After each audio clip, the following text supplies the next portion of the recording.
بسم الله الرحمن الرحيم.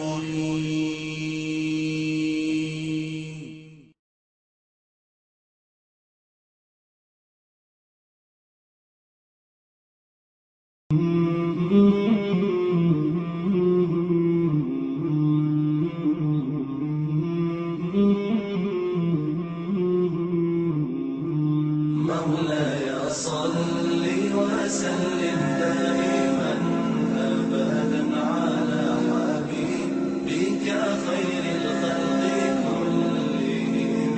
مولاي صل وسلم دائما أبدا على حبيبك خير الخلق كلهم. محمد سيد الكونين والثقلين، محمد سيد الكونين والثقلين والفريقين من عرب ومن عجم.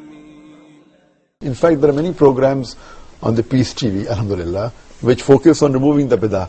And you know, there are thousands and hundreds of thousands of bid'ah throughout the world. And every culture had their own set of right. bid'ah. And India not being unlike, they have many bid'ahs.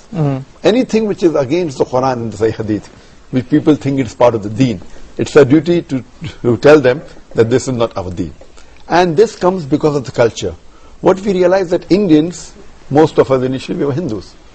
We don't have Arab blood in us. Maybe a few, but the majority of us, we are coming from a background which were Hindus. Maybe of grandfather, great-great-grandfather. So many of the practices of our great-great-grandfather's religion do creep into us. So though we do become Muslims, there are some of the practices which creep into us, and we substitute that. That's how we find these various bid'ah. So it's our duty to point out that this is not part of Islam. It is an innovation that came later on. That is the reason we say that anyone says anything about deen, he should back it up with a reference from the Quran and the Sahih Hadith.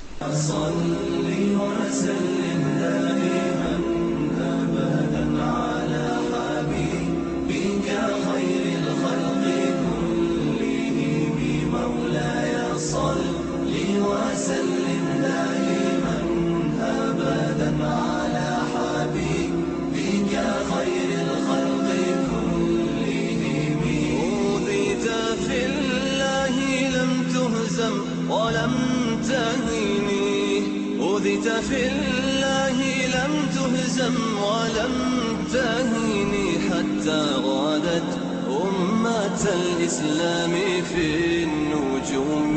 مولاي صل وسلم دائما أبدا على حبيبك خير الخلق كلهم. مولاي صل وسلم دائما أبدا على حبيبك خير الخلق كلهم. حبيب الله رسول الله إمام المرسلين، حبيب الله رسول الله إمام المرسلين. سريت من حرم ليلا إلى حرم، كما سرى البدر في داج من الظلم. سريت من حرم ليلا إلى حرم، كما سرى البدر في داج من الظلم.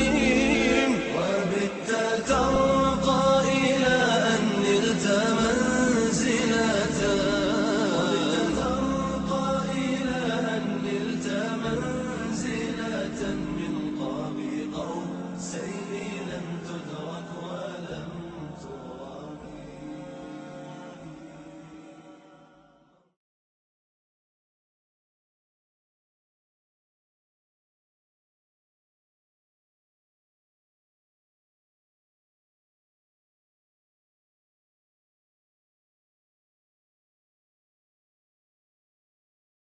On the 7 habits for raising good children, that is, good Muslim children, we looked at the first 4 habits. Before looking at the first habit, we spoke about the importance of making certain choices before the child even is born. Among them, it's choosing a a good husband and a good wife.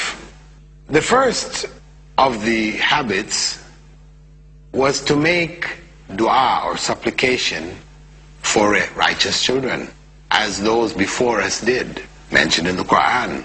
The prophets and those around them prayed for righteous children. The second habit that we spoke about was that the children have a right to righteous parents, that their parents be of the muttaqeen, those who have taqwa, who fear God, who live righteous lives. They have the correct concept of God, and they apply the principles of Islam in their lives.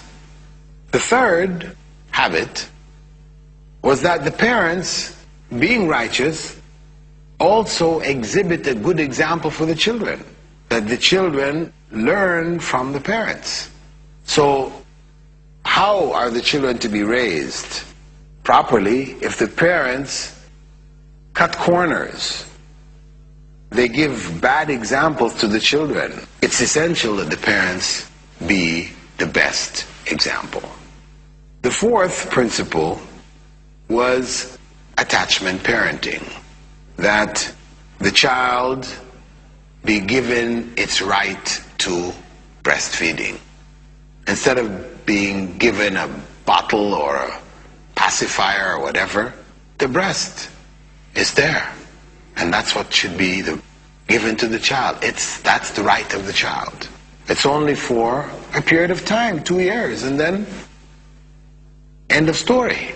So during those 2 years, they should have the right. God created the breast for the child, so why deny them, giving them a bottle with bottled milk, which doesn't have the kind of material that human milk has? It's incomparable to human milk.